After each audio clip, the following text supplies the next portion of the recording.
नमस्कार। आज की वीडियो में हम आयुर्वेद अवतरण के इतिहास के बारे में बात करेंगे। तो सबसे पहले कुछ टर्मिनोलॉजीज़ हैं, जैसे उग्र तपा यानी कठोर तप करने वाला, तो ये भरद्वाज ऋषि के लिए यूज़ किया गया है, ना कि इंद्र के लिए।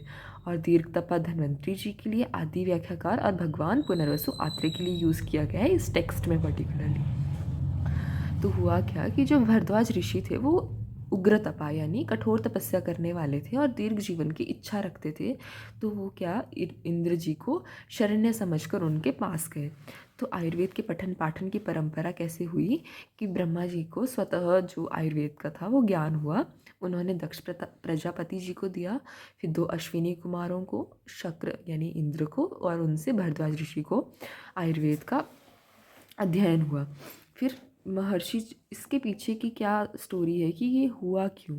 महर्षि जो थे वो एकत्रित हुए किसके लिए कि जब रोग उत्पन्न होने लगे भूलोक पे, तो प्राणधारियों पर दया भाव को आगे रखते हुए जो पुण्यकर्ता महर्षि थे, वे पार्श्वे हिमवत शुभे यानी कि हिमालय के पार्श्व में एकत्रित हुए। और ये टर्म जो है पार्श्वे हिमवत शुभे, ये सूत्र स्थान 1 चरक चिकित्सा के अध्याय 19 और 30 में भी यूज़ हुई है। एक पहले अध्याय में ही जो महर्षि हैं उनकी उपमा की गई है, तप उपवास अध्ययन ब्रह्मचर्य व्रत आयुषम। फिर जो महर्षि एकत्रित हुए उनकी संख्या थी 53, और कुछ देश थे जिनके प्रतिनिधि थे कुछ महर्षि, तो वो है अगस्त्य दक्षिण भारत के प्रतिनिधि, हिरण्याक्ष यूरोपीय देश के प्रतिनिधि, पैंगीरेव चीनी देश के प्रतिनिधि, वैखानसा वानप्रस्थ के प्रतिनिधि, कांकायन पालिक देश के प्रतिनिधि थे। अब जो रोग उत्पत्ति हो रही थी भूलोक पे, वो क्या कर रही थी, जो धर्म आदि पुरुष चतुर्विध पुरुषार्थ था उसकी प्राप्ति में बाधा उत्पन्न कर रहा था। तो क्या कहा गया है, धर्म अर्थ काम मोक्षाणाम आरोग्यम मूलम उत्तमम। यानी जो आरोग्य पुरुष है वही धर्म अर्थ काम और मोक्ष यानी चतुर्विध पुरुषार्थ का उत्तम मूल है, और वही उन चतुर्विध पुरुषार्थ की प्राप्ति कर सकता है जो आरोग्य होगा। तो जब रोग उत्पत्ति होने लगी तो उससे क्या हुआ, मानव जगत में विघ्न स्वरूप उत्पत्ति हुई उसकी। और फिर वो सिचुएशन को देख करके महर्षि ध्यानस्थ हुए और उन्होंने अपनी दिव्य दृष्टि से देखा कि जो इंद्र है, यहाँ पे अमर प्रभु और शक्र भी कहा गया है इंद्र के लिए, वही जो है वो जो रोग उत्पत्ति हुई है उनको शांति के उपाय बता सकते हैं। और यहाँ पे इंद्र के पर्याय और भी बताए गए हैं, जैसे सहस्राक्ष, सचीपति, बलहंतार और अम्रप्रभु। जब महर्षियों की सभा समाप्त हुई तो उसके बाद भरद्वाज ऋषि की नियुक्ति की गई और वो इंद्र से वार्ता करने के लिए उनको भेजा गया। तो जो भरद्वाज ऋषि थे वो भूलोक में रोग उत्पत्ति की समस्या का प्रतिनिधित्व करते हुए अम्रप्रभु इंद्र के पास गए। वह इंद्र ने उनको सूत्र रूप में आयुर्वेद का उपदेश दिया। अब वो सूत्र क्या था, तो उन्होंने त्रिसूत्र आयुर्वेद का स्वरूप, मतलब जो इंद्र थे उन्होंने सूत्र के रूप में आयुर्वेद का वर्णन किया भरद्वाज ऋषि को। तो वो क्या था, हेतुलिंग औषध ज्ञानम स्वास्थ्य आतुरपरायणम त्रिसूत्रम शाश्वतम पुण्यम विबुद्धेयम पितामहम। अब इसमें हम स्वस्थ, आतुर और पर आयनम इस शब्द के बारे में देखेंगे। जो स्वस्थ और आतुर, पर मतलब उत्तम और अयन मतलब मार्ग बताने वाला होता है। तो जो स्वस्थ व आतुर व्यक्ति को उत्तम मार्ग बताने वाला त्रिसूत्र है, यानी हेतु, लिंग और औषध। हेतु मतलब जो रोगों की उत्पत्ति का कारण है कि निदान क्या है, कि किस कारणों से जो रोग है वो उत्पन्न हुए हैं। लिंग, अब जो कोई भी रोग उत्पन्न हुआ है उसके कौन कौन से लक्षण हैं उसके बारे में हम देखेंगे। और औषध मतलब रोगों को शांत करने के लिए हमें किस प्रकार की औषधि का यूज़ करना चाहिए, वो औषध में उन्होंने कंसाइज फॉर्म में हमें बता दिया। तो जो त्रिसूत्र का ज्ञान है वो शाश्वत है, मतलब नित्य है, हमेशा से है, पहले भी था, आगे भी, अभी भी है और आगे भी रहेगा। शाश्वत पुण्य देने वाला होता है ये, जिसे पितामह यानी कि ब्रह्मा जी ने स्वयं जाना था। इसको क्या बोलते हैं, त्रिसूत्र आयुर्वेद ये हो गया हमारे पास, जिसको भरद्वाज ऋषि ने इंद्र जी से ग्रहण किया था। तो भरद्वाज ऋषि ने त्रिस्कंद, जो हमारा त्रिसूत्र है उसको हम त्रिस्कंद यानी 3 पिलर्स, स्कंद मतलब पिलर्स होते हैं, वो भी हम मानते हैं क्योंकि ये आयुर्वेद के पिलर हैं ऑब्वियसली, तो हम इसको त्रिस्कंद बोलेंगे। हेतुलिंग और औषध युक्त जो भी ज्ञान था उनका, उन्होंने क्या किया, संपूर्ण आयुर्वेद का ज्ञान जो उनको प्राप्त हुआ था उनको ऋषियों को सुनाया। उसके बाद जब ऋषियों को ज्ञान प्राप्ति हुई आयुर्वेद की, तो उन्होंने उसका तत्कालीन व्यवहारिक स्वरूप क्या था, तो महर्षियों ने अपनी ज्ञान चक्षु से ठीक ठीक रूप से षट पदार्थ यानी सामान्य, विशेष, गुण, द्रव्य, कर्म और समवाय, इनको समझा। अब कोई भी चीज़ है, हेतु लिंग औषध है, अब हमने उसको अगर अप्लाई करना है तो उसकी एप्लीकेशन के लिए हमें कुछ टूल्स चाहिए, तो वो किस रूप में थे, षट पदार्थों के रूप में वो टूल्स थे। तो क्या हुआ, तब आयुर्वेद शास्त्र में जो बताई गई विधियाँ थी उनमें जो आस्था थी उसको दृढ़ किया, यानी उसको अप्लाई किया, और उससे उनको शांति मिली। शांति कैसे मिली, रोग नाश करके उनको शांति मिली। तो जो आयुर्वेद में विहित उपदेश थे उनका पालन करने पे उनको जो अनश्वर आयु प्राप्ति हुई।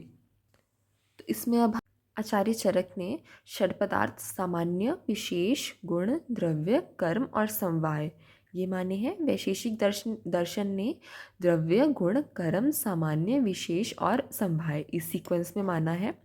और न्याय दर्शन ने यही 6 पदार्थ और एक अभाव अलग से एक पदार्थ माना है।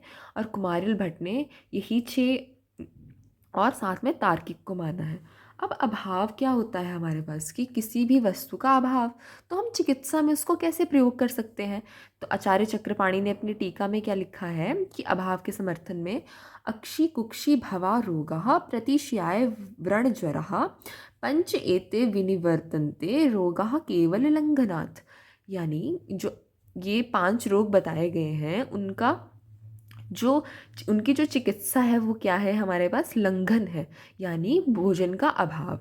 तो इस प्रकार से ये एक एग्जाम्पल है कि किस तरह से हम एक अभाव को भी एक पदार्थ के रूप में मान सकते हैं। अब हम डिटेल में देखेंगे कि आयुर्वेद का अवतरण हुआ कैसे चरक के अनुसार। तो सबसे पहले ब्रह्मा जी ने दक्ष प्रजापति जी को दिया, फिर अश्विनी कुमारों को, फिर इंद्र जी को, फिर भरद्वाज ऋषि को, फिर भूलोक पे आके सबसे प्रथम आत्रेय पुनर्वसु ने ज्ञान किया, सबको सभी महर्षियों को दिया। पर जो एक पठन पाठन की परंपरा थी उसमें आत्रेय पुनर्वसु जी आए।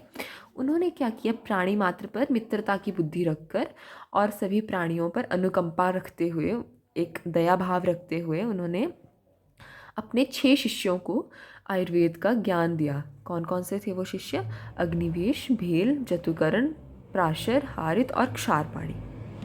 इसके बाद आत्रेय पुनर्वसु ने अपने शिष्यों को जो ज्ञान दिया आयुर्वेद का, उसमें जो अग्निवेश आदि शिष्य थे उनके तंत्रों का निर्माण कैसे हुआ, तो उसमें उन सब में से भी बुद्धि विशेष कौन थे, अग्निवेश, उनके लिए यूज़ किया गया है। और तंत्रस्य कर्ता प्रथमम अग्निवेशो, क्योंकि उनको बुद्धि विशेष क्यों कहा गया है, क्योंकि उन्होंने ही सर्वप्रथम ग्रंथ का निर्माण किया।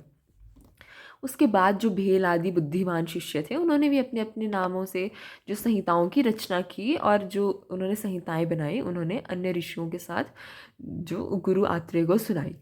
फिर उसके बाद उन्होंने क्या हुआ, ऋषि मुनियों द्वारा प्रशंसा की गई उन्होंने, कि उन्होंने बहुत ही अच्छे तरीके से उस चीज़ को समझा और संहिताओं के रूप में लिखा। तो उस समय क्या हुआ, अग्निवेश आदि के शरीर में ज्ञान के 8 देवता जो थे वो चले गए। कौन कौन से, बुद्धि, सिद्धि, स्मृति, मेधा, धृति, कीर्ति, क्षमा, ये प्रवेश किए। तभी क्या हुआ कि जो बुद्धि आदि की दृढ़ता उनमें विशेष रूप से हो गई, और उन्होंने क्या किया, इसीलिए जो संहिताएं थी वो प्राणियों के कल्याण के लिए जगत में प्रतिष्ठा को प्राप्त हो गई। अब जिस आयुर्वेद के बारे में हम बात कर रहे हैं तो उसको परिभाषित कैसे किया गया है, हिता हितम सुखम दुखम आयु तस्य हिता हितम मानव च तच्च यत्रोक्तम आयुर्वेद स उच्यते, यानी कि जिस भी ग्रंथ में हितायु, अहितायु, सुख आयु और दुख आयु, इन 4 प्रकार की आयु के लिए क्या हितकर है, यानी पथ्य। पथ्य मतलब रास्ता दिखाने वाला। हमने पढ़ा था ना त्रिसूत्र में भी कि वो उत्तम अयन दिखाता है, यानी मार्ग दिखाता है। अहित मतलब अपथ्य का भी वर्णन हो, और इस आयु का मान, प्रमाण और अप्रमाण क्या होना चाहिए, और आयु का स्वरूप बताया गया हो, उसे आयुर्वेद शास्त्र कहा जाता है। चरक सूत्र 1 में आयुर्वेद की परिभाषा दी गई है, और आयुर्वेद का क्या प्रयोजन है वो चरक सूत्र अध्याय 30 में दिया गया है। तो अब हम देखेंगे हित आयु के लक्षण क्या होते हैं, किस क्या पैरामीटर्स हैं कि जिस आधार पे हम पता कर सके कि हित आयु होती क्या है। तो जो मनुष्य सभी प्राणी मात्र का हित करता हो, दूसरे के धन की इच्छा न रखता हो, सत्यवादी हो, शांति प्रधान हो, विचार पूर्वक कार्य करने वाला हो, सावधानी पूर्वक धर्म अर्थ काम का पालन करता हो, पूज्य व्यक्तियों की पूजा करता हो, ज्ञान विज्ञान एवं उपशमशील हो, वृद्धजनों का सेवक हो, क्रोध राग ईर्ष्या मद तथा अभिमानजन्य वेगों को धारण करने वाला हो। धारण करना यानी शरीर में ही धारण करना, उनको कभी स्वभाव में न लेके आने वाला, और सदा अनेक प्रकार की वस्तुओं का दान करता हो, तप ज्ञान और शांति में सदा तत्पर रहता हो, अध्यात्म विद्या का ज्ञाता हो, व साथ ही उसका अनुष्ठान भी करता हो। जो भी कार्य करता हो उन सभी कार्यों को स्मरण पूर्वक इस मृत्युलोक और परलोक को ध्यान में रखकर करता हो। तो यानी जो भी दूसरों के लिए सोसाइटी में हार्मोनियस रिलेशनशिप जो एस्टैब्लिश कर रहा है, वो हितायु के लक्षण है, जो दूसरों के लिए हितकारी है। और अहितायु के क्या लक्षण होंगे, इसके ही पूरे विपरीत। अब हमने एक हितायु अहितायु, अब सुखायु की बारी है। तो सुखायु के क्या लक्षण होंगे, जो शारीरिक व मानसिक रोगों से रहित हो, विशेषतः युवा हो, यशस्वी, पुरुषार्थी, पराक्रमी, ज्ञान विज्ञान संपन्न हो, जिसकी इंद्रियां अपने अपने विषयों के ग्रहण में पूर्ण असमर्थ हैं, धन संपत्ति से युक्त हो, इच्छा अनुसार प्रत्येक कार्य जिसके निष्पन्न होते हो। मतलब ये इंसान के अपने लिए है। वो हितायु क्या था, जो समाज के लिए था, लोगों के लिए था। और सुखायु क्या है, जो अपने लिए, एक व्यक्ति के लिए, अपनी बॉडी के लिए, अपनी शारीरिक और मानसिक चीज़ों के लिए है, वो है। और जो दुखायु है वो इसके विपरीत होगी, जो रोगों से ग्रस्त होगा या बुजुर्ग होगा और अपनी कार्य नहीं कर पाता होगा, या फिर इंद्रियां उसकी सम्यक रूप से कार्य नहीं करती हूँ, वो होगा।